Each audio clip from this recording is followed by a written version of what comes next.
Olá, seja bem-vindo a mais um episódio do nosso bate-papo Somos Mais Que Um, que não é um podcast, é um bate-papo. E aqui a gente fala sobre educação, a gente fala sobre carreira, sobre trilhas, sobre caminhos, sobre as escolhas que a gente vai fazendo na vida que vai construindo. Engraçado, eu vou apresentar aqui a professora Alessandra Pérez, que vai nos dar o privilégio de estar aqui conosco. Mas a gente estava batendo papo rapidamente aqui antes, né, professora? E você estava falando de que essa escolha que hoje o jovem faz, uma profissão, ela não é uma escolha definitiva, né? E eu acho que isso reflete um pouco do que a gente tem descoberto junto aqui no Somos Mais Que Um, que os caminhos vão sendo feitos ao decorrer da vida. Eles vão sendo feitos e agora a gente entende que está tudo bem, né?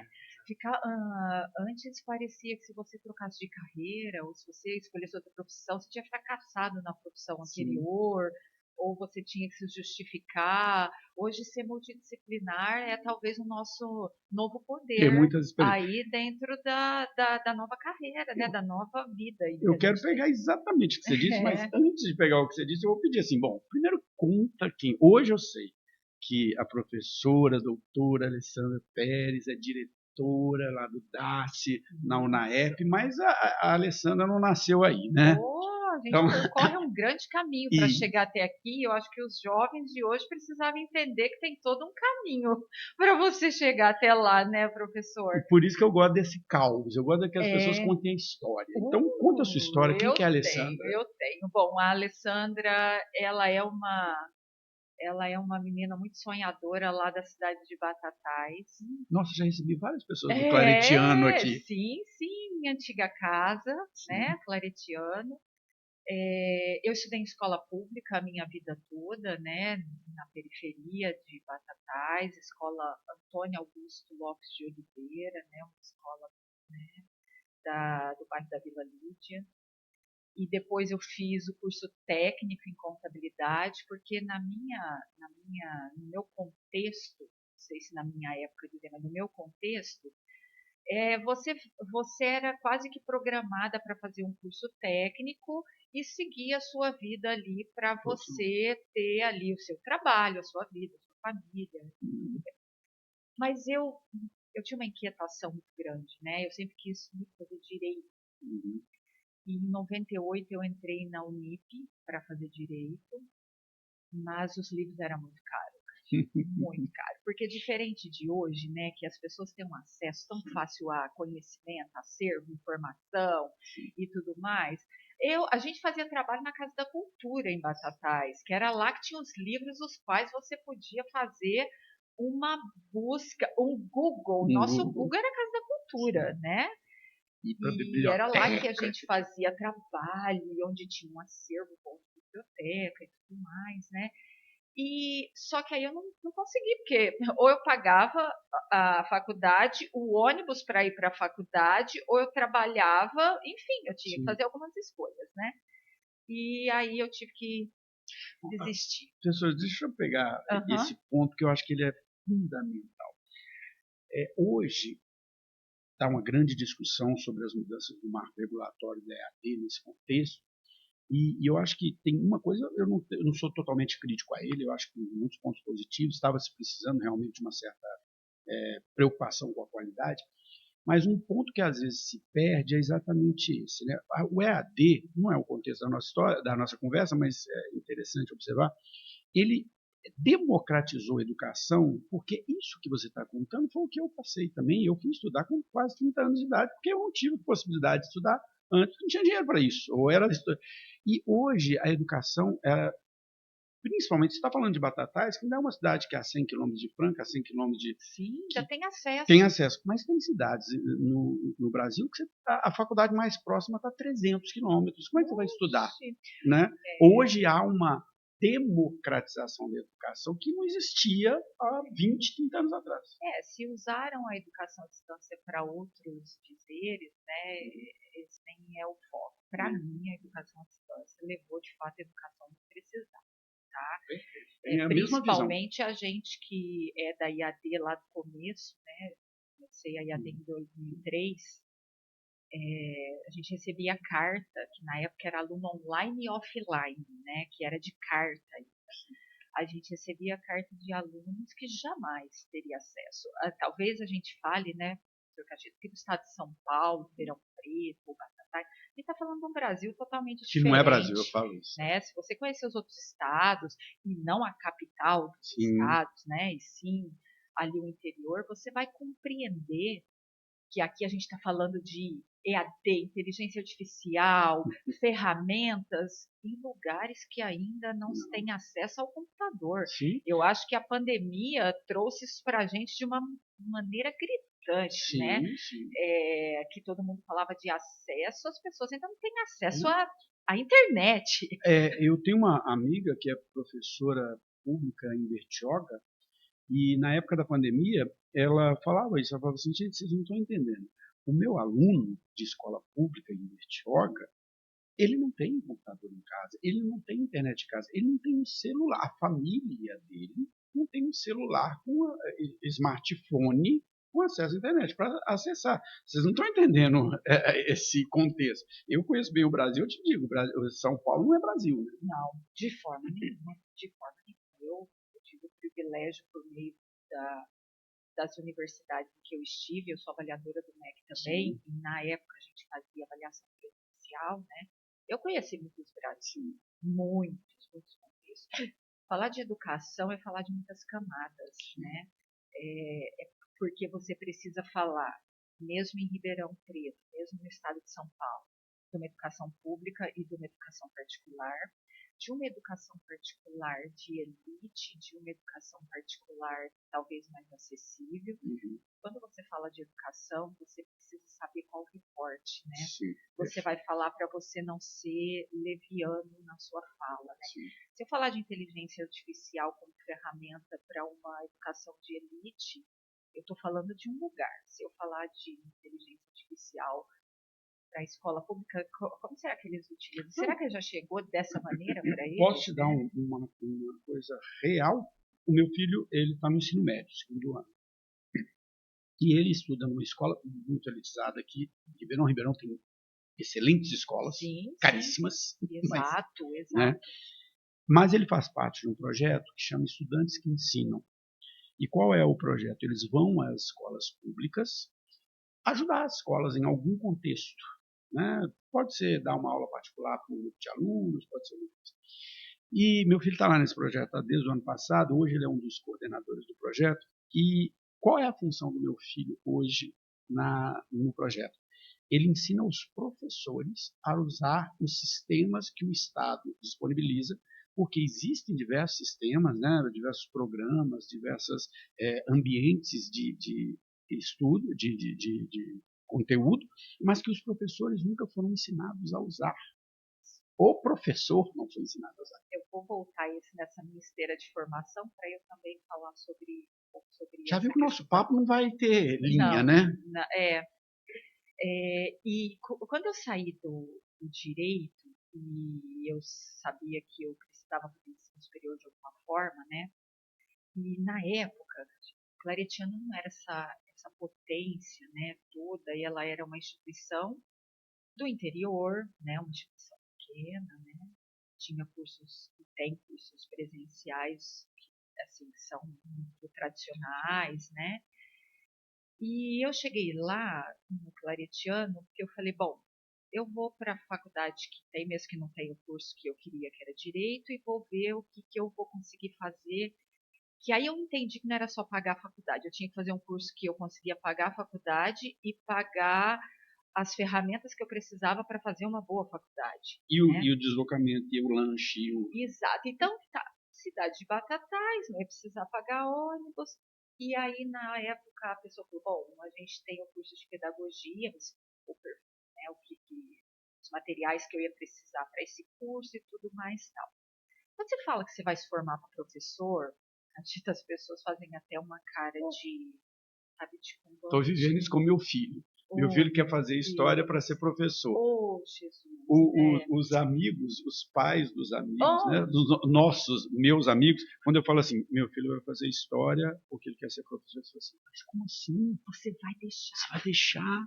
Ele vai passar fome. Eu falo, ele não vai passar fome.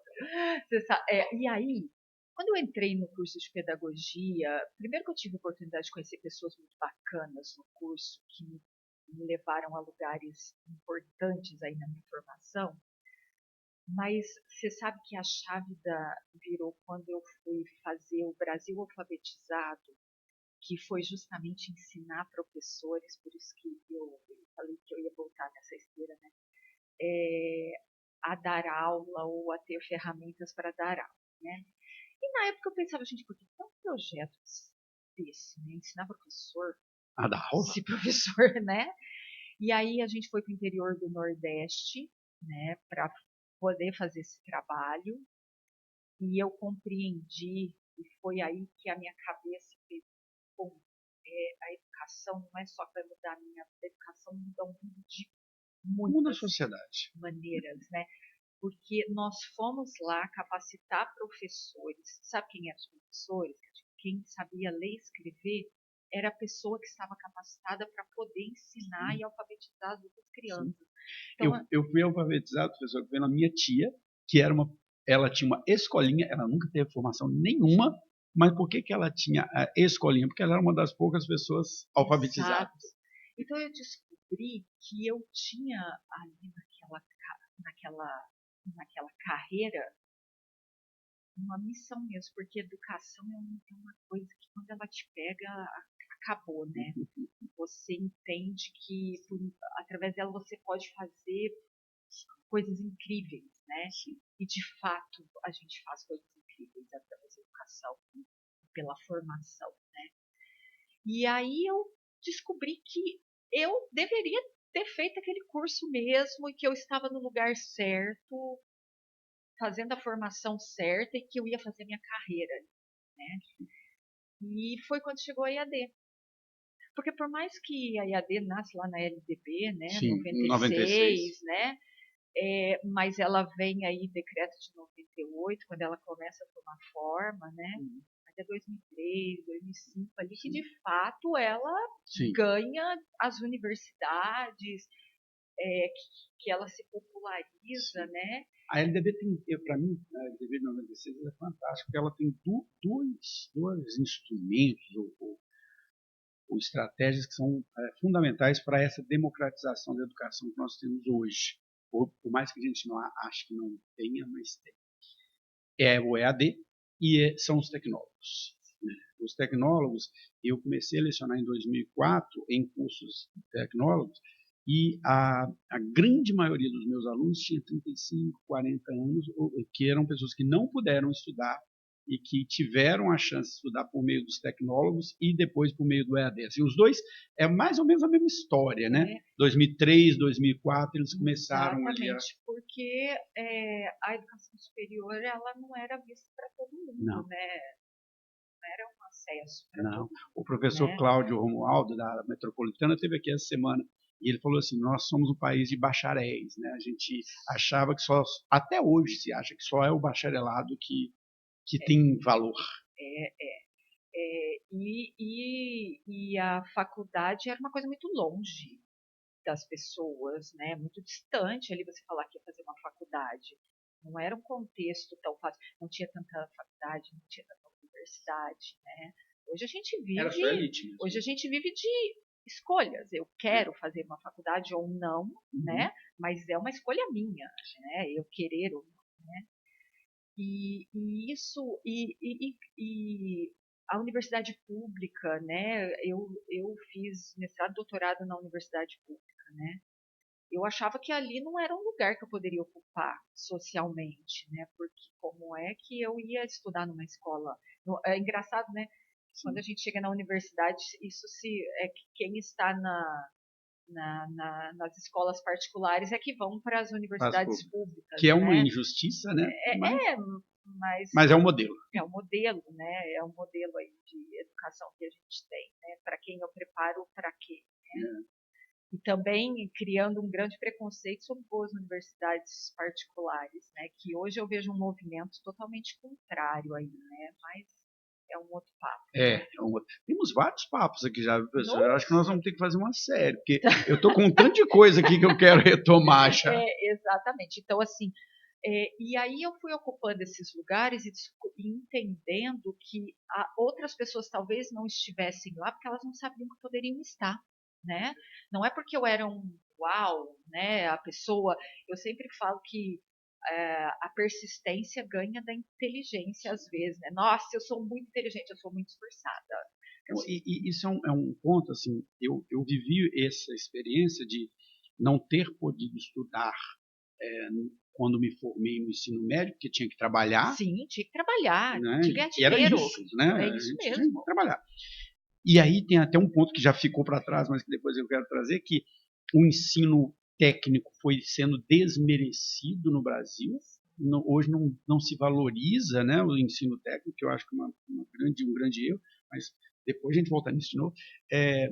E quando eu pude ir estudar, eu enxergava exatamente isso que a professora falou. Quando eu fui estudar numa escola particular, numa universidade particular, eu falava, esse não é meu espaço, eu não devo estar aqui. E depois, Exatamente. hoje eu faço doutorado na USP, lá em São Paulo, eu me lembro perfeitamente, quando eu fui aprovado lá no doutorado, eu falei, gente, o que eu estou fazendo aqui? E isso com já 20 anos de experiência como professor, a gente ainda tem dentro de nós essa estratificação social. Porque você Assim. vence o processo seletivo, mas você precisa de um tempo para pertença, né? Você pertencer é uma coisa que leva tempo, né? Não é tão fácil assim.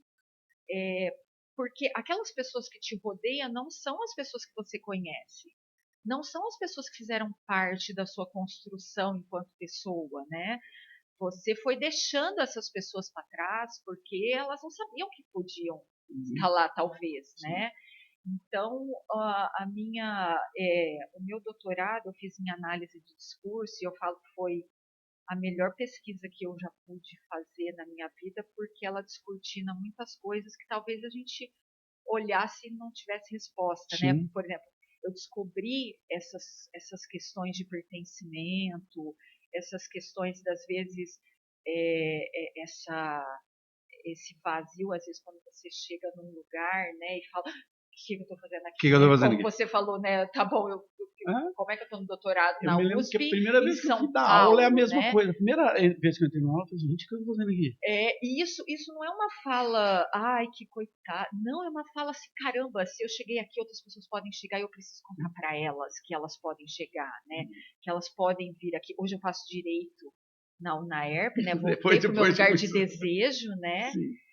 Eu hoje estou, enquanto profissional, numa universidade ímpar, né? Particular, num curso extremamente tradicional.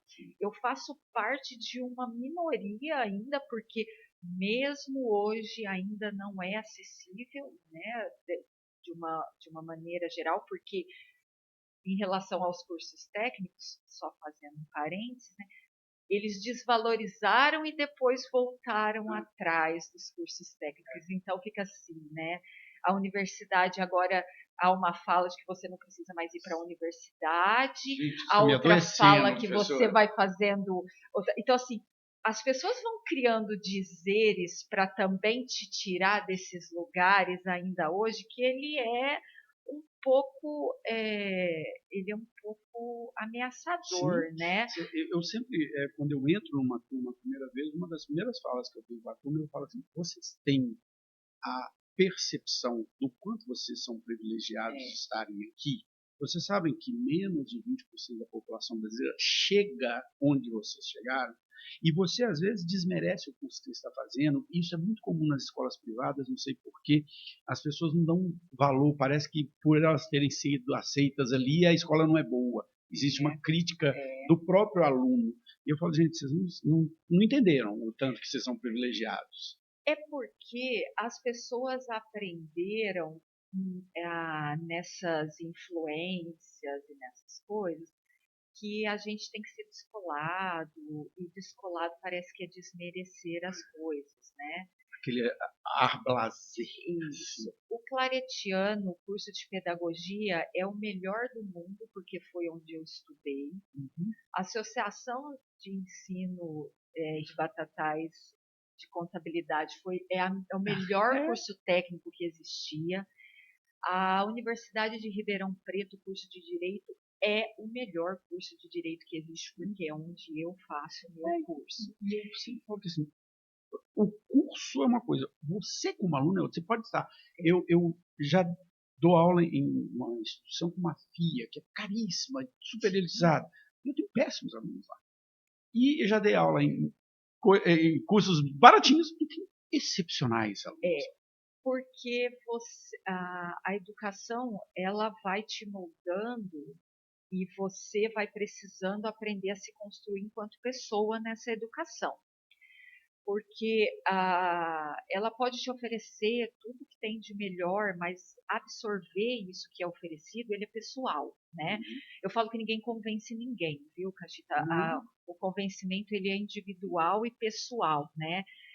Então, se você não desejar se transformar por meio da educação, não vai adiantar nada, não, né?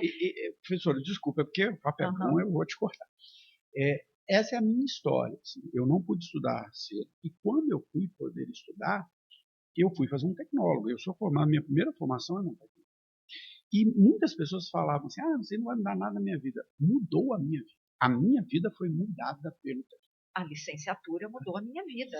Né? Então, assim, dali eu fui para o mestrado, hoje para um doutorado, dali eu virei professor, dali eu passei a produzir conteúdo. Mudou. Agora, é uma decisão pessoal.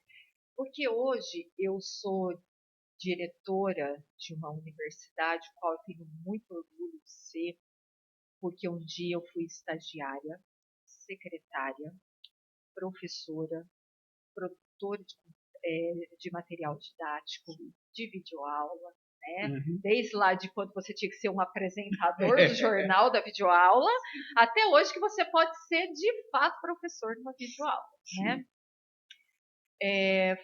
Abrimos polos em outras cidades, andávamos em van, carregávamos material didático. Então, você se constrói profissional. E olhar para isso como uma construção das pessoas que eu conheci, dos profissionais que eu quero repetir o que eles faziam, de profissionais que eu não quero repetir. Essa construção, por isso que fala além de algoritmos. Eu tive muitas ferramentas, mas eu tive muitas pessoas que me ensinaram a trilhar de fato os caminhos para construir uma carreira. Essas ferramentas que nos são dadas, seja IAD, inteligência artificial ou qualquer outra que ainda vai vir, né? Não pode te tirar do lugar de pessoa crítica, de pessoa humana. E isso a gente está esquecendo completamente. Esse é o meu medo com a IA. Então chegamos num ponto, depois tem 5 coisas que eu quero voltar, mas vamos chegar nesse aqui. Eu uso a IA, acho que a professora eu também, claro. Os alunos estão usando, mas para mim a grande preocupação, e ela está até antes da IA, está nas redes sociais, tem uma série de outras tecnologias, nós estamos perdendo este lugar de relacionamento, de conversa. Como o Rubem Alves dizia lá atrás, né? Nós estamos perdendo a nossa capacidade de escutar as pessoas. E criticamente não é brigar, né? Eu não sei o que as pessoas entenderam. Eu não sei o que as pessoas entenderam que é crítica, né? Mas, poxa, eu acho tão bom quando alguém te fala alguma coisa que você pode melhorar. Porque a gente pode falar qualquer coisa, é a forma como a gente fala que muda tudo, né? Saber se comunicar é uma arte, a gente está perdendo a criatividade, a gente está perdendo a arte de se comunicar, e o outro de ouvir. Não só para responder, mas também, porque as pessoas, elas hoje ouvem as outras para dar uma resposta, né? Nossa, eu já vou, né, reativamente, o que eu já vou responder? Não, é dialogar, né? O escutar, né? Os cursos de oratória que eu dou, eles chamam escutatória e oratória, que eu falo da escuta. E eu tive uma experiência fantástica agora, professor, que eu nunca tive. Eu sempre fui professor de adultos, né? Tanto que a minha dissertação de mestrado é sobre andragogia. Legal. E depois eu quero contar essa história, porque essa história é legal. Que você falou do bichinho da educação, eu vou te explicar como é que o bichinho da educação me mordeu. E eu tive a experiência de fazer um itinerário formativo para uma escola de ensino médio agora, 3 meses atrás, e era um itinerário chamado escutatória, argumentação e oratória. E essa fala que você acabou de dizer foi a minha primeira fala com os alunos de 15 anos de idade. Quando eles entraram dentro da sala, 30 alunos falaram, olha, seguinte, vocês vão aqui, o que nós vamos discutir aqui é o seguinte, é como você escuta as pessoas, como você analisa o que as pessoas falaram para você, sem reagir a ela, como você constrói uma argumentação para discutir, e discutir não é brigar, e como você usa as capacidades da oratória para expor a sua ideia. Que é uma coisa que as pessoas não fazem mais. É assim, né? Você sabe que a gente acabou de sair de uma semana jurídica, né? Na época da semana jurídica, nossa, muito bacana. E dos palestrantes falou que o que vai ficar são as pessoas que souberam usar a inteligência artificial mas ter diferenciais profissionais, né? E você sabe que eu fiz uma relação com a IAD, porque a minha tese de doutorado, eu analiso o movimento do professor desde que sai a primeira legislação da IAD até hoje, né? Que é o que não vai ter professor, vai ter professor, o professor vai chamar não sei o quê. Agora está assim com a IA. Não vai precisar mais de professor, porque a IA vai fazer. Exata, eu fico pensando, meu Deus, né? Mas é porque talvez a gente já passou por essas coisas e a gente consegue refletir um pouco mais de profundidade sobre isso, né? A IAD chegou, passou, o aluno não se tornou autônomo, o professor continua sendo a pessoa extremamente importante na mediação do processo de ensino-aprendizagem, e aí chega a IA, ela não vai mudar a forma como o aluno copia e cola desde que Sempre. o Google está aí no ar. Não, ele copiava e colava do livro. Então assim, ninguém trouxe nada de novo. Agora chegou o nosso papel de professor, de como é que ele vai usar isso para uma coisa boa. Esse que vai copiar e colar, ele vai copiar e colar, bem, até se aparecer outra tecnologia, tá? IA ou qualquer outra coisa. Quem vai ficar... Ele ia na biblioteca e copiava do livro. Quem vai ficar é o bom profissional que pegou aquilo que a IA vai fazer, que é o quê?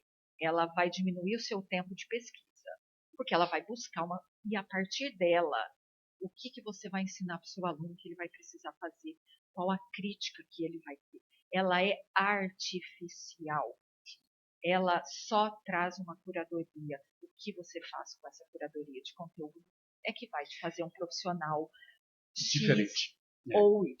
Não tem jeito. Eu tenho percebido, eu vi uma experiência interessante agora, professora, que foi a seguinte. Eu leciono desde 2004 até 2010, 2011, eu lecionava em graduação. E depois, por questões profissionais, comecei a morar em vários estados diferentes, eu fiquei só no EAD e na pós-graduação, porque a pós-graduação você dá 4 aulas, acabou, você vai embora, você não tem aquele compromisso. Eu fiquei um tempo fora da educação presencial, depois da pandemia para cá, eu estava fora, e quando eu tomei a decisão, não, eu quero voltar para a educação de novo, que é o meu caminho, eu fui deixando ele durante um tempo, depois eu vou falar do bichinho, e que morde a gente. Eu falei, não, eu quero dar aula em graduação. Eu não quero eu quero graduação. Porque a graduação é aquela coisa do professor que você vai mexer com a vida das pessoas. Você vai formar. Mas a minha grande surpresa ao entrar na sala de aula, depois de quase 15 anos fora de uma sala de aula de graduação, foi um aluno completamente diferente. O aluno sempre bateu papo, ele sempre prestou atenção em outra coisa, ele sempre... Tudo bem, isso aí é normal. Mas aí ele hoje tem um objeto na mão dele que suga ele completamente. E eu voltei a dar aula no meio do ano passado, né? Foi o Eduardo Ciccone, que nós comentamos, me contratou, eu não o conhecia, mas ele me deu essa oportunidade, sou muito grato a ele por esse retorno à graduação, e eu me deparei com aquilo e falei, gente, o que eu vou fazer aqui? E eu tomei uma decisão seguinte, esse semestre eu até radicalizei ela, assim, eu não vou dar nenhuma aula expositiva dialogada, todas as minhas aulas eu vou usar alguma metodologia ativa, porque se eu pedir para eles fazerem, eles vão copiar e colar e não vai adiantar, eu tenho que fazer eles fazerem aqui, dentro de sala. E eu acho que a sala de aula está sendo ressignificada com a IA. Eu tenho visto ela de uma outra forma. Olha, eu acho que nesse sentido eu sou um pouco mais pessimista porque eu achei que a EAD ia revolucionar a educação, né? Uhum. E aí as pessoas pegaram essa modalidade e fizeram né, Por isso que o uso tão indevido às vezes dela, por isso né? que esse novo marco Ele é tem valor. importante. Ele tem, sim, ele tem um valor e é um valor muito importante. É a hora de olhar mesmo para isso e colocar em ordem Para as algumas coisas. instituições sérias não mudou Vão nada. ficar, para elas não muda. É assim, ó. A gente tem uma educação básica que ensina o aluno a passar no vestibular, no Enem.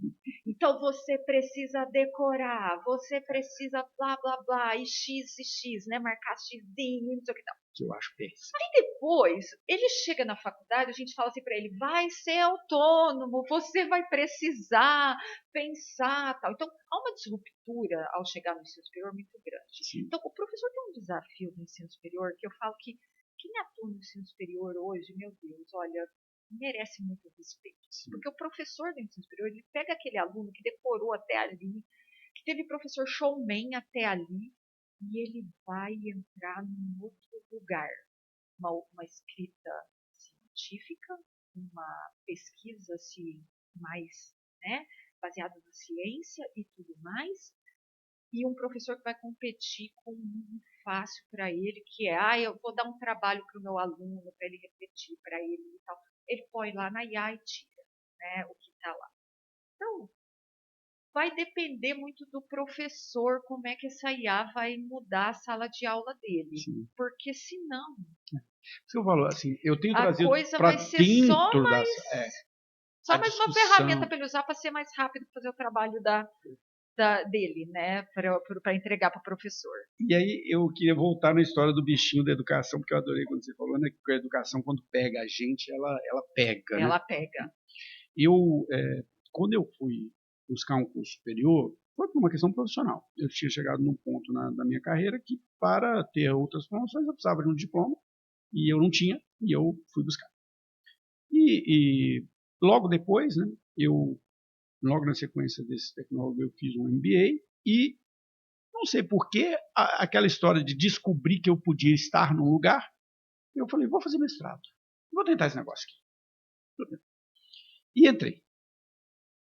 E logo no segundo semestre do mestrado, eu precisava fazer uma disciplina, lecionar, para ganhar um crédito. Sim.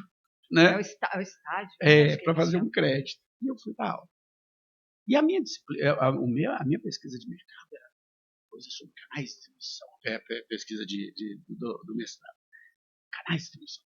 No dia que eu entrei a primeira vez na sala de aula, eu voltei para o meu professor, infelizmente falecido já, Daniel Moreira, uma pessoa referência. Eu falei, Daniel, professor, o que está acontecendo? Eu falo as coisas, as pessoas não entendem. Eu expliquei para eles porcentagens, eles não entenderam. O que é isso, Daniel? Isso é um conceito chamado alfabetismo funcional. Ele está relacionado à andragogia, que é a capacidade, é como o adulto aprende, que é diferente de como a criança aprende, e ele está relacionado a um outro conceito chamado capacidade de autodirigir o aprendizado, ou SDL, Self-Directed. Quer estudar isso? Eu falei, mas, Daniel, nós estamos no curso de administração. Ele falou, não, eu tenho um livro sobre isso. Ele tinha um livro chamado Analfabetismo Funcional, o mal nosso de cada dia. E a minha dissertação de mestrado é Analfabetismo Funcional entre alunos de curso de administração na cidade de São Paulo e sua relação com a capacidade de autodirigir o aprendizado. E aí, aquilo me picou. Porque aí eu fui entender assim, por trás da educação, por trás de fazer um curso superior, que é o que eu tinha feito, existe um outro negócio que é, quem é essa pessoa? Porque, por exemplo, na minha pesquisa, o que eu descobri? Quem tem capacidade de não sei se vai ser uma surpresa para você, porque você é da educação. Quem tinha a maior capacidade de autodirigir o aprendizado e quem tinha maior nível de alfabetismo funcional no ensino superior privado, em cursos tecnológicos ou de administração, ou seja, aquele aluno que tá? Foi a faculdade que ele pôde pagar, era a escolaridade da mãe. A variável mais diretamente relacionada ao alfabetizacional era a escolaridade da mãe, porque a mãe criava no filho o hábito de ler, o hábito de estudar, o hábito de... Olha que coisa louca, né? Aí eu entendi isso, não, gente, a educação é muito mais complexo do que tudo isso. Porque como eu falei das camadas, quando você fala de educação. Assim como tem esse aluno que chega, que foi treinado, passando de blá blá, tem um aluno que chegou no ensino superior empurrado uma educação básica inteira. Que ele quer uma profissão que ele precisa ler, interpretar, escrever e falar, se ele não tem bom vocabulário. Que ele quer fazer engenharia, mas ele tem dificuldade em contas básicas, né? Então, hoje você tem dentro de uma sala de aula uma diversidade muito grande, né? E essa questão da andragogia, eu já escrevi já um pouco sobre andragogia, eu acho que eu tenho um material didático escrito sobre isso, se não me falha a memória, porque a gente falava muito de educação de jovens e adultos, né? Na verdade, o professor do ensino superior, ele não é formado didaticamente para isso, né? Porque nós que fizemos mestrado e doutorado sabemos muito bem que não é lá que a gente é preparado para isso. Lá a gente aprofunda numa pesquisa, né? E você vai dar aula geralmente numa referência de um professor bacana que você teve, né?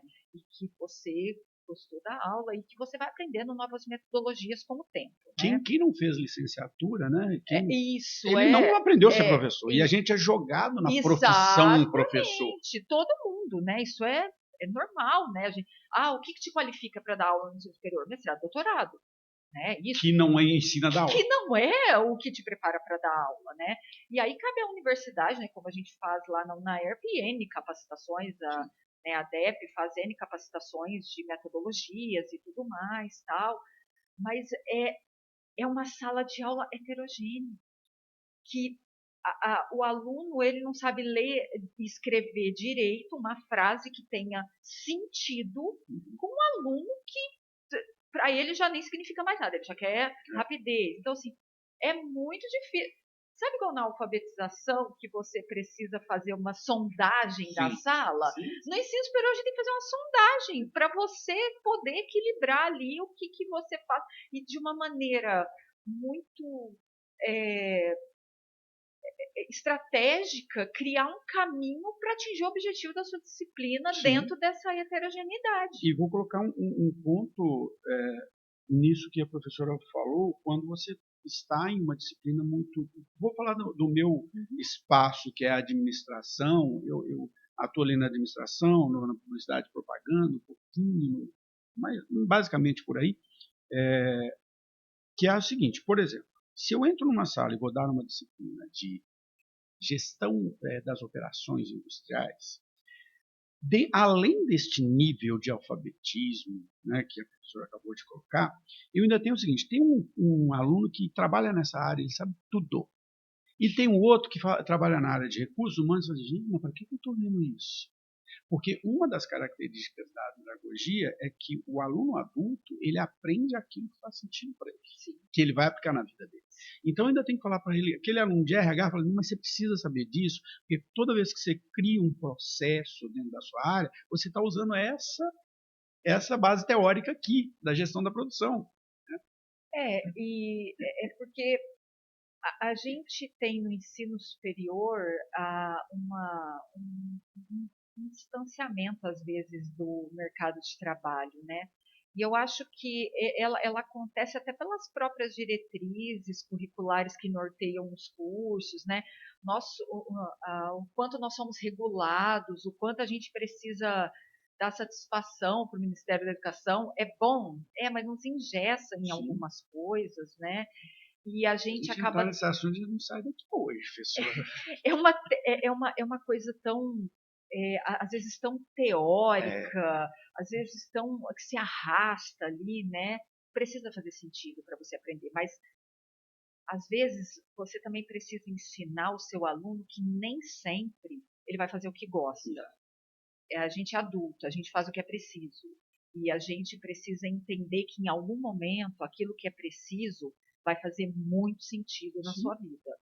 Então, criticidade, criatividade e olhar além daquilo que está sendo visto te faz Sim. ser Mas aí eu diferente. acho que é o papel um pouco do professor de É, fazer isso. Ele mediador, fala assim, olha aqui, mediador.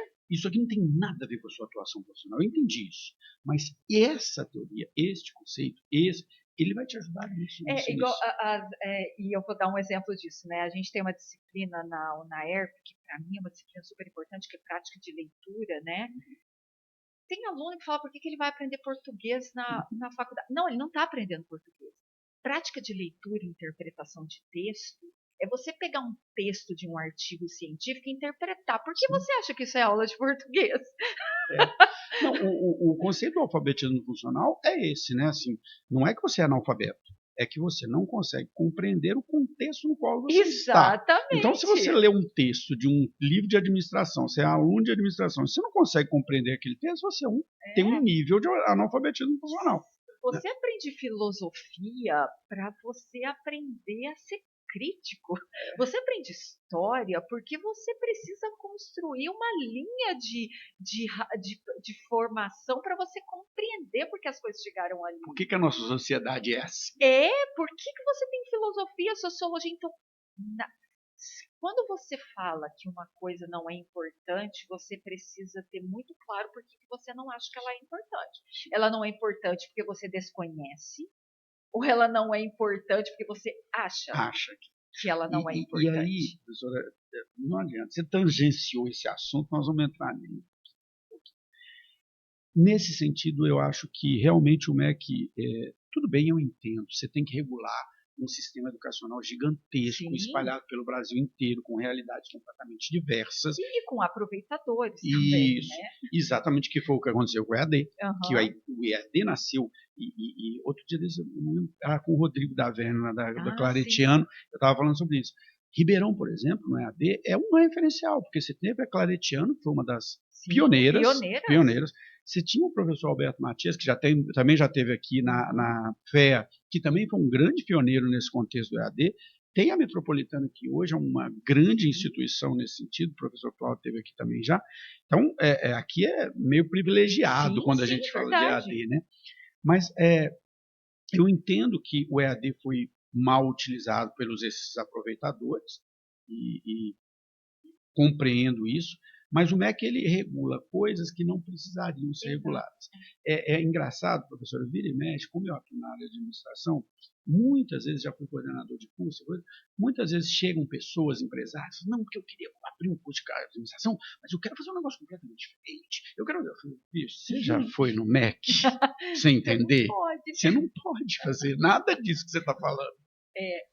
E aí a gente vai para as pós-graduações, que era onde a gente tinha um lugar bom, né, da gente fazer cursos aí diferentes, e que também deu uma banalizada muito grande, Sim. né, o MBA lato senso, virou uma... Isso, o lato senso, tal, que eu fiz lato senso, né, direito educacional, nossa, era muito interessante. Hoje é outro lugar também que precisa um pouco mais de regulação, né, que talvez era o lugar que a gente ia mais ali para o aprofundamento, né. Então, acho que virou, infelizmente, a educação, desculpa, professor, ela virou um negócio. Né? Sim. A gente passou, a professora tem mais ou menos o mesmo tempo de educação que eu, a gente passou por aquele momento que instituições muito tradicionais, muito sérias, que tinham uma preocupação com a qualidade, eu vou dar o exemplo da Unicity, que é onde é a minha casa, né, que é onde eu comecei a lecionar, que foi comprada por um grande grupo e deixou de ser o que era. Se preocupou em colocar 500 mil alunos lá dentro, de fazer um curso EAD sem qualidade nenhuma. Eu sou um eterno aluno de EAD, eu faço curso de EAD o tempo todo. Eu já fiz pedagogia, eu já fiz sociologia, já fiz um tanto de coisa, porque eu quero entender os modelos. E tem uma coisa que era ridícula. Né? Tem pós-graduação EAD que você fala, gente, não pode. Eu tenho a felicidade, né, Catito, de ter e ter tido instituições muito boas no meu currículo, né? Venho do Claretiano, que tem um EAD que nasceu sério, permaneceu sério e tudo mais. E hoje estou numa universidade que ainda sobrevive a essa questão das compras das universidades, né? Uma instituição de 101 anos, tradicional, extremamente. Nossa, eu tenho muita Sim. honra de ser, né, de fazer parte da Referencial de Universidade de educação Ribeirão no Preto, interior de né? São Paulo. É um referencial, é uma instituição que sobrevive a essa questão. Então, assim, acho que eu ainda falo de lugares muito confortáveis para mim, Sim. né? Então, eu tenho referências de educação muito boa, tanto de formação quanto de atuação, né? De maneira ética, que a gente foi perdendo tanto Sim, com o não, eu vou te tempo, dar para né? mim, sabe aquela assim, a gota d'água disso, onde eu compreendi esse negócio? Eu era coordenador da área de tecnólogos na CID nessa época, e ela foi comprada por uma instituição, por coisa. E aí um dia, e esses cursos tecnológicos, quando eu entrei na área, a gente tinha um curso, que era gestão financeira. E nessa época que eu era coordenador, a gente tinha 11 cursos, 3 mil alunos. E ela foi comprada. Depois, um dia, o novo gestor chegou para mim e falou assim: professor, nós estamos analisando aqui, está tendo uma evasão muito grande nos seus cursos, tá? Principalmente depois do primeiro semestre, a gente queria entender por quê. E eu falei assim: pelo simples motivo, né? Que está tendo muita reprovação, e a reprovação leva à evasão. Eu falei: mas a gente reprova porque se o aluno não tem condições, eu não posso aprová-lo. Né? Quem vai assinar o diploma dele lá na frente sou eu. Né, dizendo que ele foi formado no curso de tecnologia, logística, finanças e tudo mais. E se ele não tem condições, a gente reprova. Tem que fazer de novo.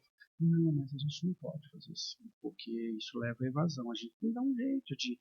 O que a gente faz para esse aluno não ser reprovado? Eu falei, então faz assim, você arruma um outro coordenador, É por porque. isso que eu digo que eu sou muito privilegiada dos lugares em que estive e estou, né? Uhum. Eu trabalhei e trabalho em instituições extremamente sérias, Sim. né? Instituições, eu sempre falo, a UNAERP ainda tem a elegância da instituição tradicional, Sim. da instituição que ainda tem aí todo um nome e uma história para preservar, né? Sim. E os nossos desafios com esses alunos que chegam aí, né, todos os dias diferentes e com muito mais desafios e com muitos algoritmos para Sim. poder usar e a gente formar ele uma pessoa. Formar, exatamente, Uma pessoa. Porque ninguém vai ensinar ele a usar IA na universidade ou a usar qualquer outra tecnologia. A gente quer que ele seja crítico e um profissional diferenciado.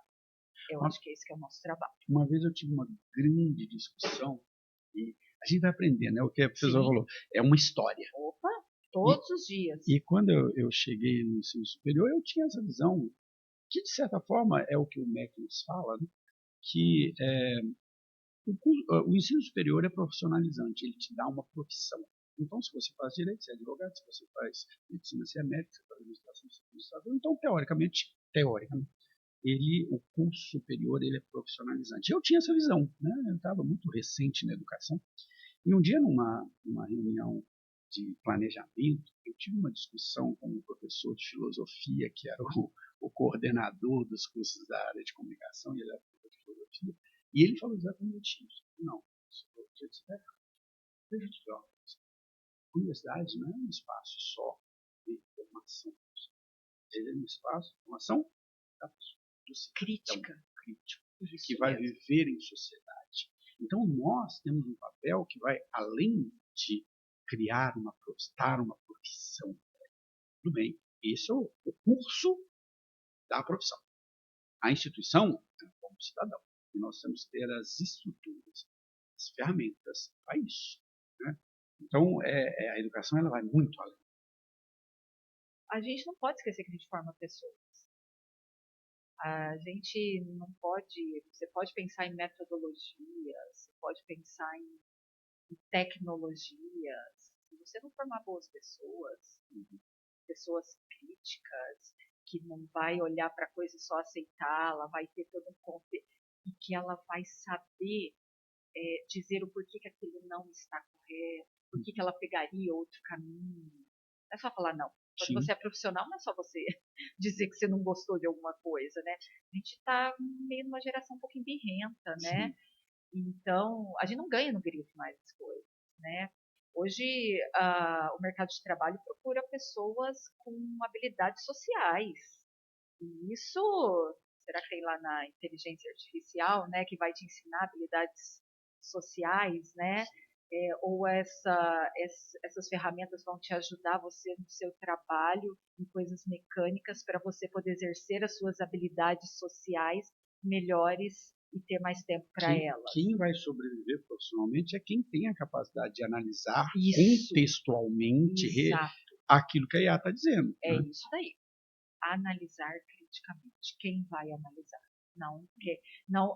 Você pode dar o melhor comando para a IA que você puder, porque a gente descobriu com a IA também que a gente não sabe fazer pergunta, né? Sim, Que é muito é legal engraçado isso. como que a gente vai descobrir. A gente não sabe fazer pergunta direito, né? Ela não sabe, não me responde, eu nem perguntei dessa forma, né? Você A quer que ela filosofia interpreta? ensinava isso lá para É, a gente há 5.000 anos. Ó, você tem que fazer a pergunta tá certa. certa, né? Porque ela não vai interpretar o que você acha que você quer dizer, né? Ela vai ser ali, ela vai obedecer só o comando. Então a gente não sabe nem perguntar, né? E aí ela te dá a resposta e aí você também não vai saber interpretar, então você não sabe perguntar, não sabe interpretar e com isso você não tem diferencial nenhum. Qual é o seu poder de diferencial no mercado de trabalho?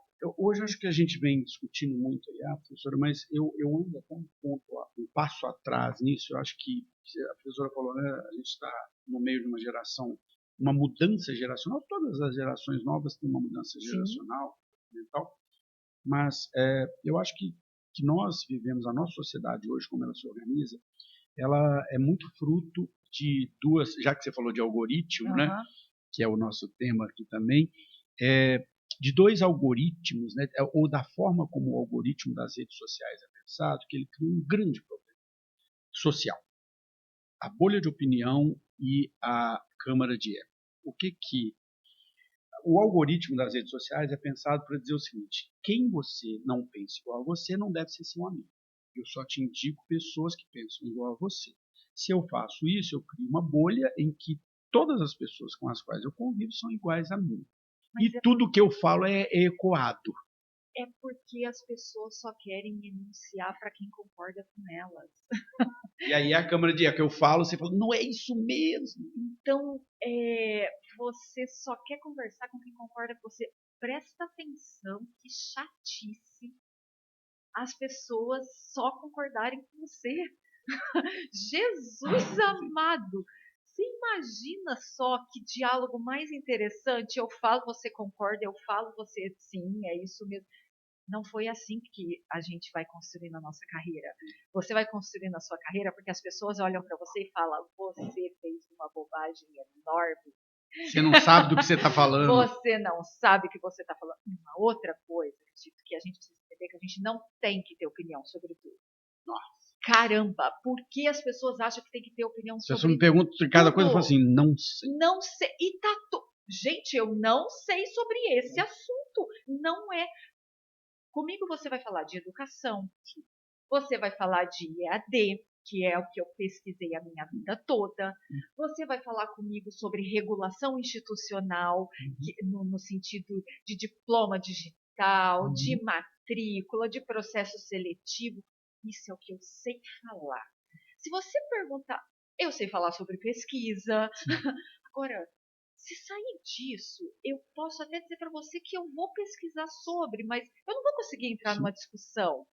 Administração, gestão aí, né, de produção, eu não sei falar Não sobre sei, exato. isso, De vez em tá? quando ele tem que falar assim, não tenho opinião. E tá tudo bem eu não saber, porque eu não preciso, eu tenho que ter uma fatia de mercado que eu falo bem, com profundidade e propriedade, do que eu querer falar sobre tudo raso. Agora, tem uma coisa, professora, que tem muito a ver com o tema que a gente colocou aqui, é assim, como ensinar, né, nesse mundo do algoritmo e de tudo mais, que para mim é o seguinte, e aí tem a ver com a regulação do MEC também, como você disse. Para mim, o que falta hoje na estrutura dos cursos, lembrando, né, voltando naquilo, o curso superior ele é profissionalizante, ele te dá uma profissão, então tem que falar da questão da profissão. Se você está fazendo direito, você tem que falar Sim. da legislação, do processo civil, do processo... Beleza, eu tenho que falar disso, como eu falo na engenharia, na administração, na odontologia, na medicina. Mas não tem espaços formais dentro do currículo para se ensinar essas competências que são os diferenciais. Então, por exemplo, oratória, comunicação. Eu não gosto da palavra oratória nesse contexto. Comunicação, saber me comunicar, saber fazer a pergunta certa, saber ouvir a pessoa. Negociação, que é algo que todas as pessoas não têm. Capacidade de trabalhar com pessoas que eu não gosto. É uma competência. O que acontece na sala de aula? Não, eu tenho esse grupinho aqui, eu só faço coisas com o meu grupinho.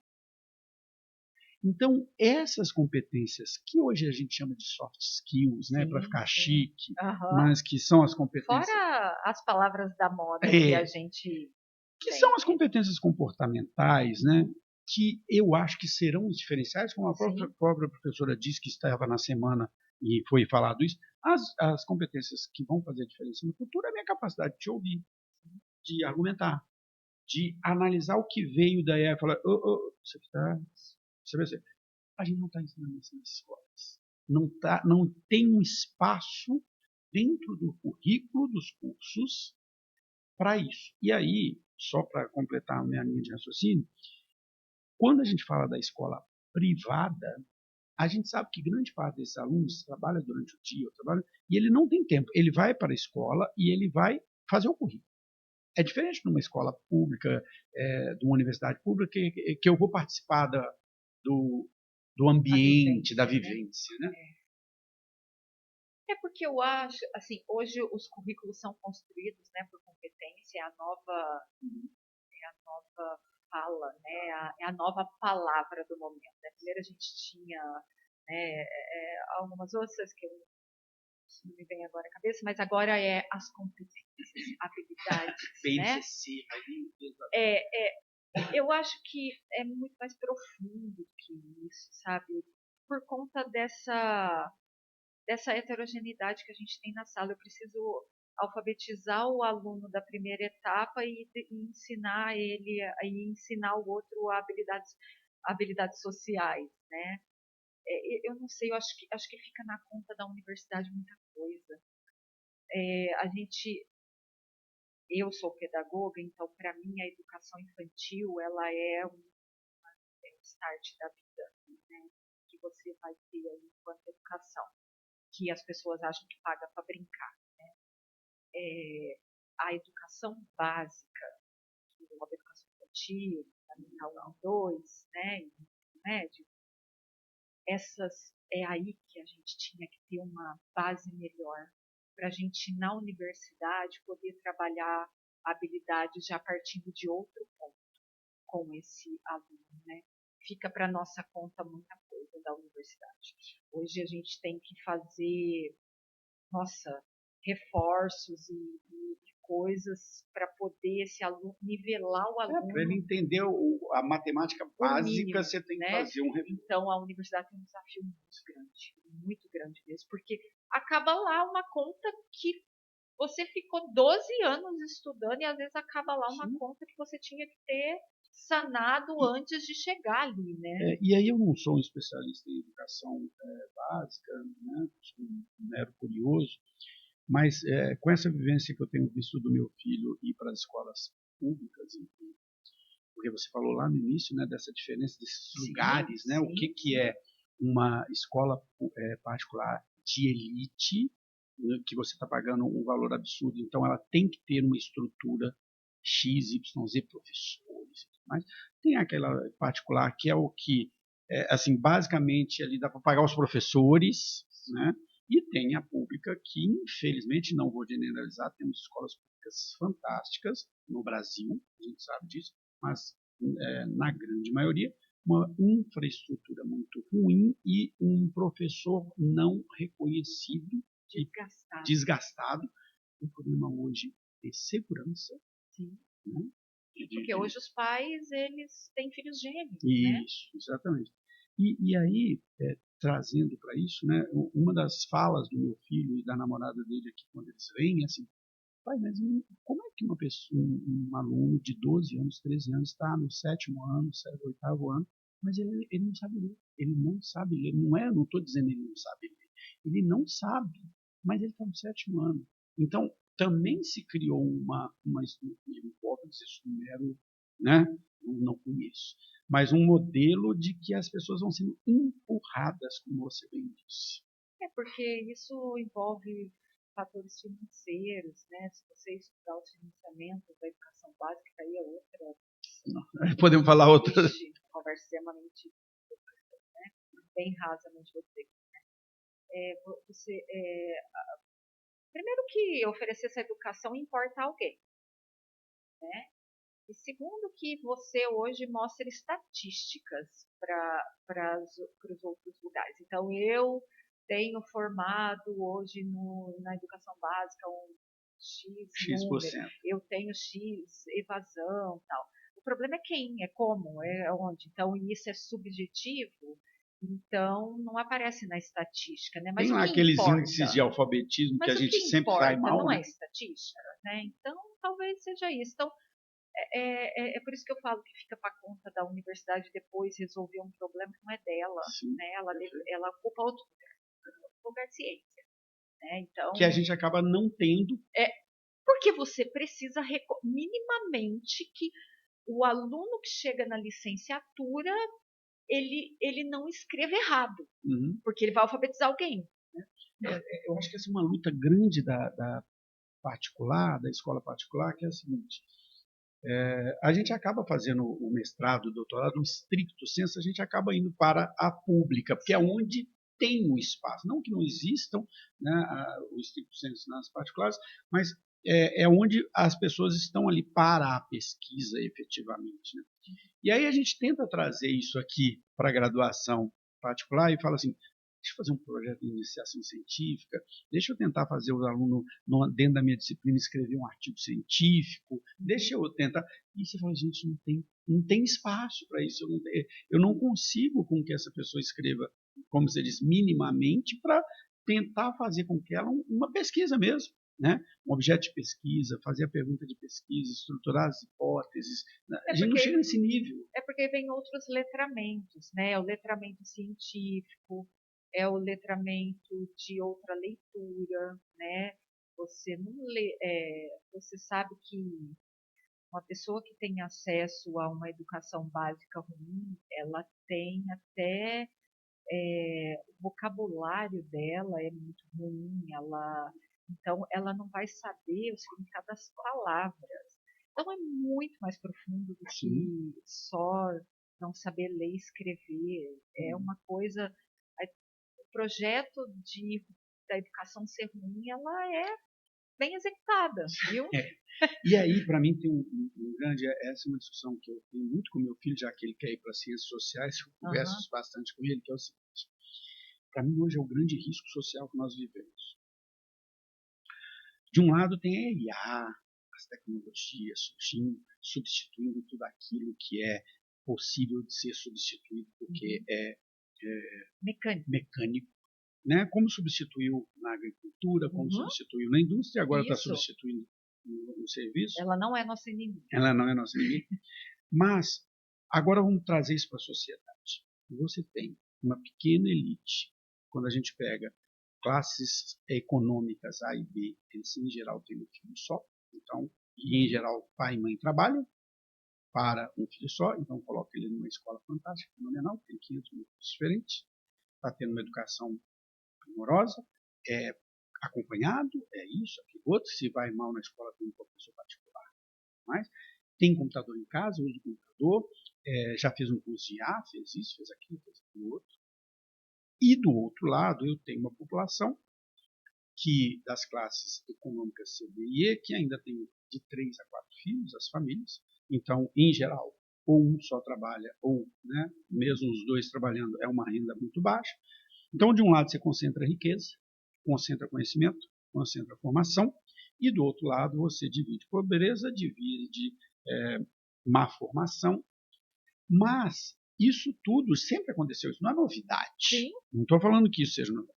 A novidade, e para mim é o grande risco social que nós estamos sofrendo, é que quando a gente pega essas tecnologias que substituíram a mão de obra no campo, trouxeram essas pessoas para a indústria, se substituiu na indústria, trouxeram essas pessoas para o comércio ou para o serviço, e agora substitui aqui, como essas pessoas que mal são alfabetizadas vão viver profissionalmente nesse mundo em que você tem menos empregos que exigem mais conhecimento, exigem capacidade de análise, exigem capacidade, né, de tecnológica.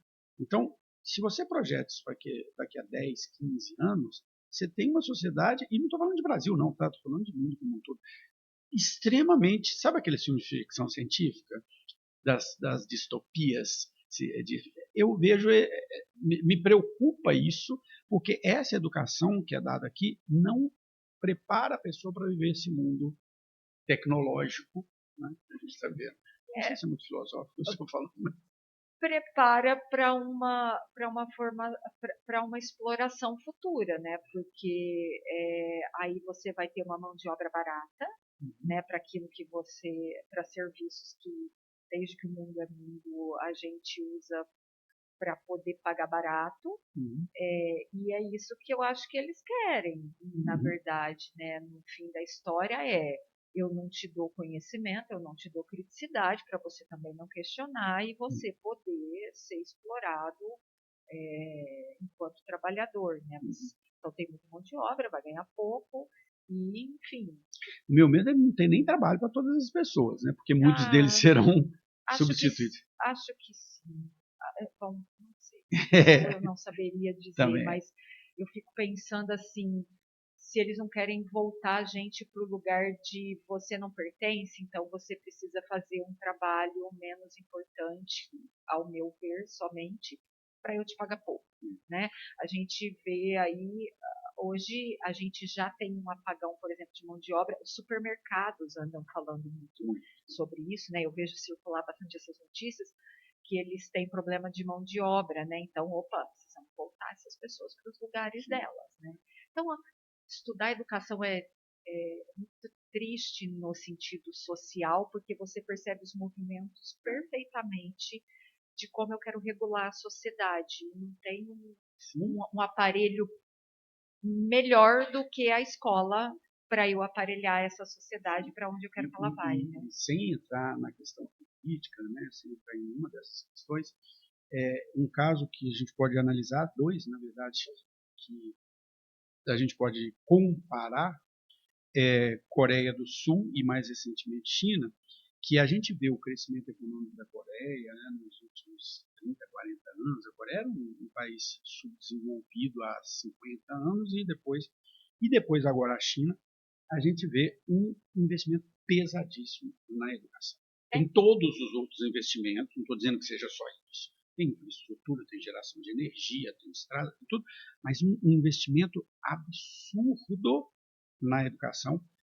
O Obama, em 2012, 2013, me lembro, ele deu uma entrevista falando assim: se nós nos Estados Unidos não voltarmos a formar mestres e doutores, pesquisadores, na mesma quantidade que a China está formando, nós seremos ultrapassados pela China. Ele só previu algo que hoje já existe. É porque a educação, ela não muda só uma questão profissional, ela muda como você convive socialmente.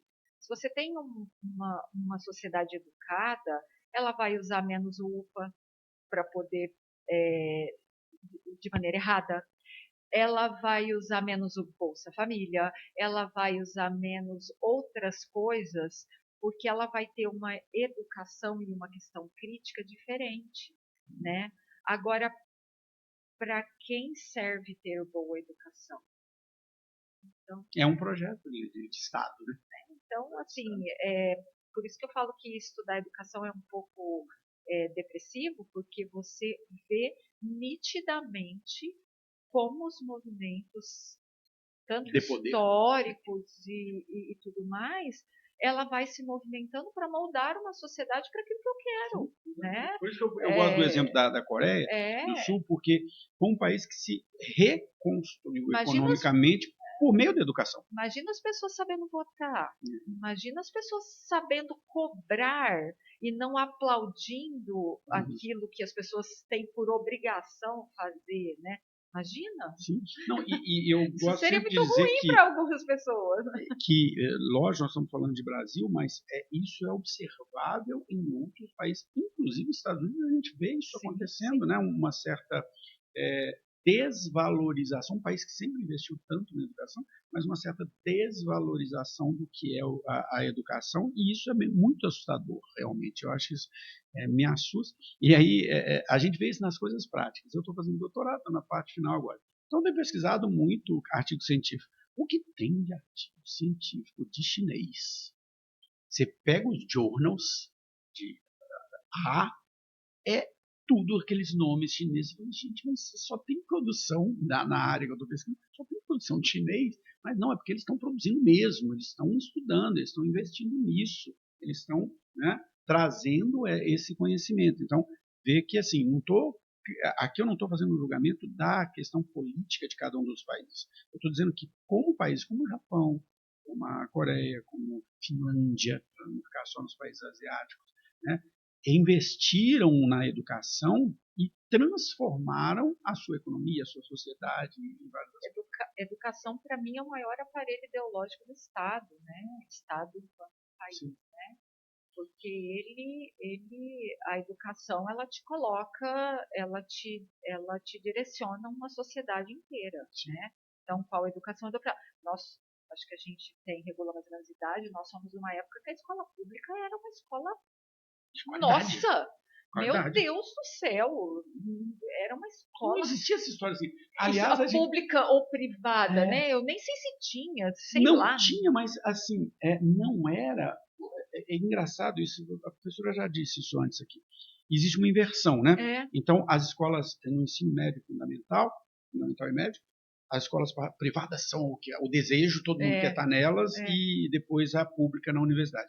Não existia isso. Eu me lembro claramente assim de que, de certa forma, era o que a gente vê hoje com as universidades. Você fala assim, mas ele foi para colégio público, privado. Não, a gente queria estar no público. O público era bom. Exato. Então, assim, a gente vai vendo o movimento da sociedade. A gente que vivenciou, a gente é testemunho ocular, né, de como esses movimentos foram se fazendo com o tempo, né? Eu tiro do Estado todo esse peso de dar uma boa educação e ponho esse peso na escola particular. Com isso eu segrego a sociedade também, né? Então, assim, nossa, falar sobre isso é muito... Tanto que já tem 1 hora e pouco que a gente está falando. Nossa! Né? Não voa? Voou mesmo. Não, porque o assunto é que o papo tá bom, porque, como você disse, é difícil a gente parar para conversar, é difícil a gente parar para ouvir, né? E distante de aparelho telefônico, então... E um assunto que nós dois somos apaixonados. Exatamente, né, exatamente. Porque, assim, a educação, para mim, ela aconteceu mais tarde na minha vida, tanto como aluno como professor, mas ela... Depois que eu entrei nela, eu falei, gente, isso é muito mais complexo. A minha formação lá é na gestão, mas depois eu fui fazer pedagogia e sou grato demais ao EAD, sou um fã do EAD por isso, porque foi a condição que eu tive de estudar depois pedagogia, depois sociologia, porque eu fui entendendo o seguinte, uma coisa foi levando a outra. Quando eu estudei pedagogia, eu falei, mas peraí, para eu entender isso aqui, tem uma outra coisa que eu preciso entender aqui, que é a sociedade. Tá, mas para eu entender a sociedade, tem uma outra coisa aqui que eu preciso entender, que é a filosofia. E aí você vai se aprofundando. Educação, filosofia e sociologia, elas andam juntas. Elas né? são parceirinhas. São parceiras. e assim, eu acho que, aí voltando lá no início da nossa conversa, que a gente falou muito sobre a EAD também, que é uma grande paixão que eu tenho, você tem também. Eu sou apaixonado pelos tecnólogos, sou um defensor. Briguei outro dia desse por causa disso, com um negócio. E do EAD, eu sou um grande defensor, porque foi uma forma, para quem viu isso da forma correta, para quem fez isso com seriedade, com o Claretiano, com várias instituições, não só de criar um negócio, que muita gente ensina, mas de democratizar realmente a educação. Levar a educação para aquela pessoa que não poderia fazer um curso. Eu entrevistei a professora Nayara, que é lá da Metropolitana, e ela falou isso. Levou a educação para aquela mãe que trabalha e que é mãe solo e que ela trabalha e que ela tem que ficar com o filho dela e ela não podia ir numa faculdade, mas hoje ela faz uma faculdade. Para aquela pessoa que mora lá no interior do Nordeste, que você conheceu bem, Sim. você sabe o que é, é o que você falou perfeitamente, não vai para Natal, não vai para João Pessoa. Não vai para Maceió. Vai lá para o interior, pra você Anda entender. 300 quilômetros para E lá. não precisa ir lá, não. Vai aqui no interior de Minas. Sim. Precisa entender o que é. Gente, são outros brasileiros. São outros. Eu costumo falar, eu vou viajar, né? Eu vou fazer uma viagem internacional. Eu faço viagem internacional quando eu vou para outro estado. Não, eu falei, a gente está planejando agora, professor, uma viagem. Eu e minha esposa estamos fazendo 25 anos de casados, a gente está planejando uma viagem. E aí a gente falou, nós vamos para fora. Não, vamos para o Brasil? Né? Vamos fazer assim, vamos pegar um mês e ficar rodando o Brasil inteiro para a gente ir. Porque nós já tivemos essa experiência, a gente morou em Belém, a gente morou no Rio Grande do Sul, a gente morou no... E meu filho tem uma coisa engraçadíssima, se eu te contar a história, essa papo não vai acabar.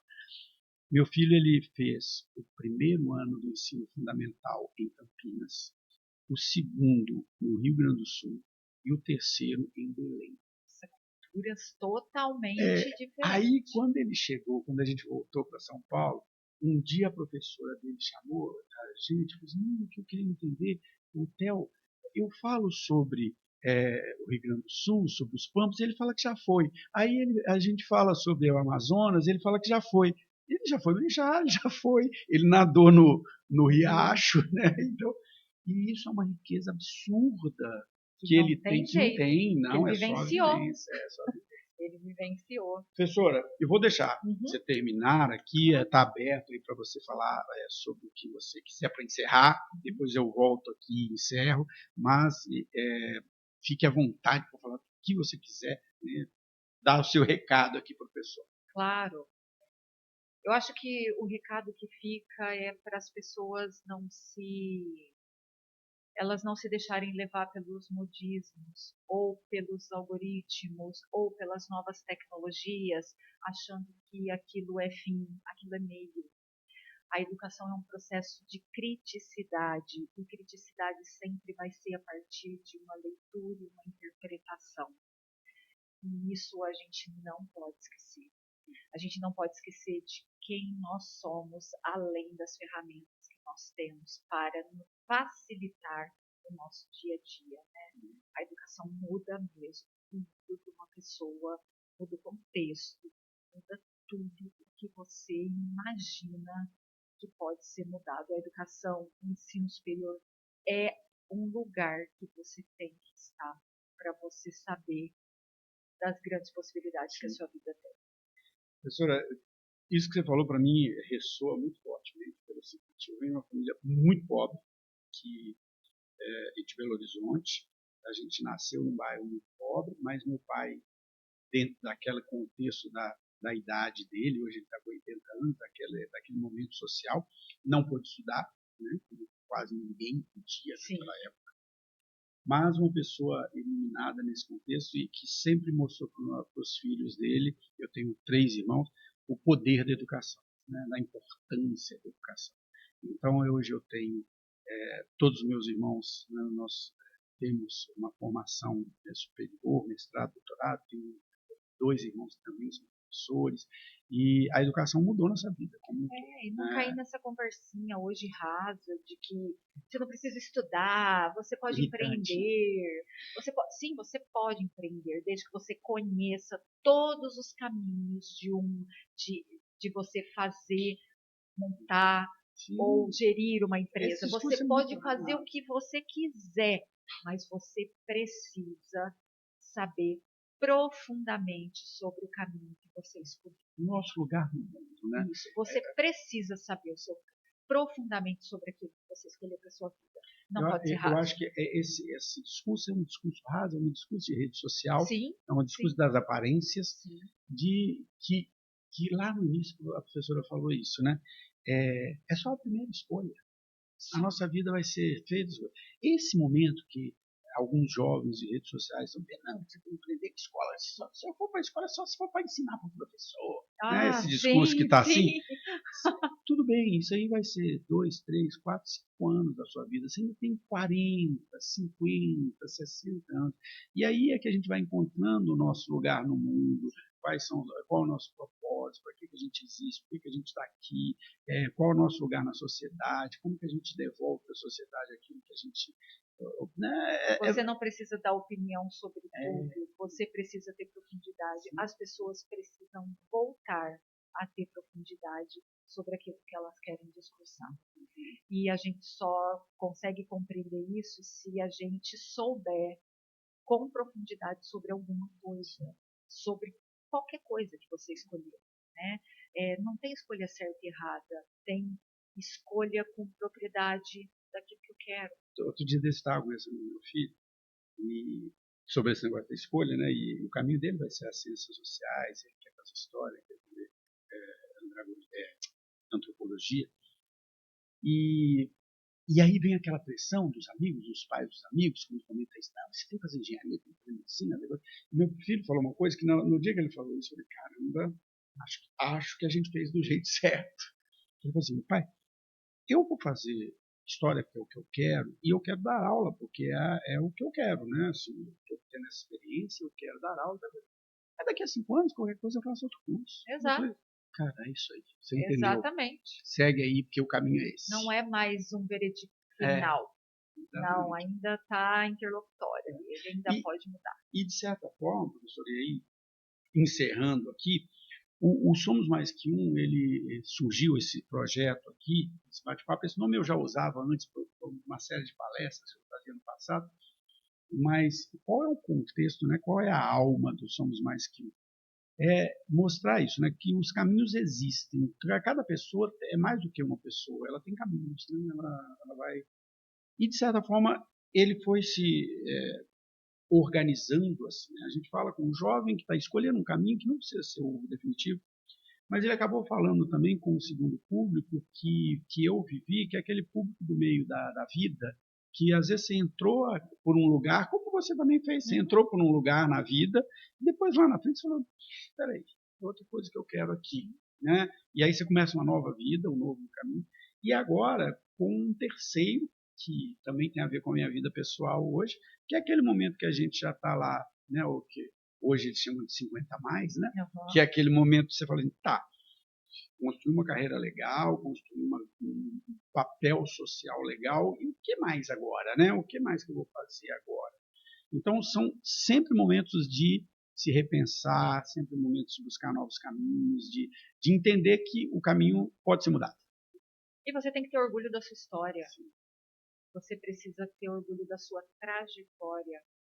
Saber que você vai ter muita coisa difícil, mas que você precisa olhar para trás e saber que você chegou ali, que você se construiu um ser humano melhor, com ética, com muito protagonismo na sua história. E isso que faz você olhar, especialmente depois, assim, né, depois de uma certa idade, né? Você tem que olhar com orgulho para você. É aquela história, a gente tem que pensar assim, gente, o que eu estou fazendo aqui? E depois pensar assim, o que eu mereço? Isso. Né? Porque eu fiz por estar aqui. Sim. Eu construí essa carreira. Bom, professora, só tenho a agradecer essa generosidade de dar essa aula para a gente aqui sobre educação, sobre caminho, sobre tudo isso que nós discutimos. Tem uns 10 assuntos a mais para a gente conversar, né? Mas eu só quero agradecer e dizer, bom, o episódio da professora vai estar completo no YouTube, também completo no Spotify, mas também nas redes sociais, a gente faz os cortes daqueles pontos, muito ponto para a gente tirar aqui. E, professora, eu já quero convidá-la, eu sei que sua agenda é complexa. Você é o episódio 92 de um projeto que começou em janeiro desse ano, né? E que está sendo uma grande escola para mim. Episódio 100 será no dia 29 de novembro. Nós vamos fazer um encontro presencial. Né? Já está convidada, depois eu vou te mandar o convite oficial, já está convidada. A ideia é trazer todo mundo que eu entrevistei, nem todos podem, a gente sabe que as agendas são complexas, mas juntar essas pessoas, né? Gente, aqui, ó, só da educação, eu estava pensando no dia desse. Eu já trouxe o pessoal da Claretiana aqui, o Rodrigo, o Evandro Vituca, que você deve conhecer. Sim, Eu trouxe o são pessoal pessoas da minha época. da Rodrigo, Moura, Duca. trouxe o pessoal da Barão, trouxe o pessoal da UNAEP. Aliás, ontem, né, a gente comentou sobre o Eduardo Ciccone, aí eu mandei uma mensagem para o Ciccone, deixa eu falar com você. Você era para ter sido o episódio 1, você não veio aqui até hoje. Então você Vai se dá um jeito programando aí que aí. você vai ter que vir, porque, poxa, né? Então, muita gente boa da educação, da área de recursos humanos, da área empresarial da cidade, para mim tem sido um grande privilégio as pessoas dedicarem esse tempo. Eu vi aqui, num sábado de manhã. Mas é um assunto gostoso demais de falar. A gente se sente privilegiado por poder falar disso, sabia? Falar de educação, porque vai que alguém ouve e você pode tocar alguém. Vai que alguém, né, tá lá ouvindo uma coisinha e você pode dizer, olha, cara, vai dar certo, tá? E isso não é papo de coach, Não! isso não é papo motivacional, não. Ó, Isso tem a ver com carreira, com o sim! que eu vivi, fica tranquilo. Então, deixa eu contar mais uma história rapidinha aqui. Esse livro ali, ó, chamado Do Desemprego à Recolocação, foi um livro que eu lancei em 2019, mas como esse livro surgiu? Em 2017, estava uma crise econômica grande aqui no Brasil, 16, 17, muito desemprego, foi um dos picos do desemprego no Brasil. E nessa época eu postava muita coisa no LinkedIn, e eu comecei a falar um pouco sobre isso. Olha, pô, você está desempregado? Não, calma, não fica tão desesperado assim. Se organiza, aproveita esse momento para se pensar, tal coisa. E dessas minhas postagens surgiu uma ideia que a gente depois deu nome a ela de Projeto Estrela do Mar. E que era o seguinte: pô, você está empregado? Tem uma outra pessoa que está desempregada, ajuda ela a São fazer o os currículo anjos. dela. E por que chama Estrela do Mar? Por causa daquela historinha que você deve conhecer, de que tinha uma criança na praia e que tinha milhares de estrelas do mar na areia morrendo ao sol. E a criança estava pegando cada uma das estrelinhas e jogando no mar. E aí passa um adulto e fala assim: por que você está fazendo isso? E ele fala assim: porque eu estou salvando as estrelas. Ele fala: mas são milhares. Você não vai fazer a diferença. Aí a criança responde: para essa Eu vou. né? Então, o Estrela do Mar tinha esse objetivo e eu acho que o Somos Nós que não tem também. Assim, ó, se uma pessoa ouvir e falar: caramba, mudou minha vida. É isso. Já fez sentido. Né? Já é o nosso propósito. Principalmente num mundo que as pessoas gostam tanto de desvalorizar a educação, né? Se você toca alguém e essa pessoa compreende que não é uma fala vazia, que realmente a educação muda a sua vida em todos os sentidos, no contexto pessoal, social, tudo mais, pronto, a Já fez gente sentido. já fez todo sentido. É o nosso propósito. É isso. Pessoal, muito obrigado. Pessoal, Nada. se vocês gostam desse tipo de conteúdo, não deixem de nos seguir. Se você está em Ribeirão, por favor, venha participar no dia 29. É um evento aberto, porque a gente tem que conhecer pessoas, né? O que muda a gente é conhecer gente nova. Obrigado, professora. Pessoal, até o próximo.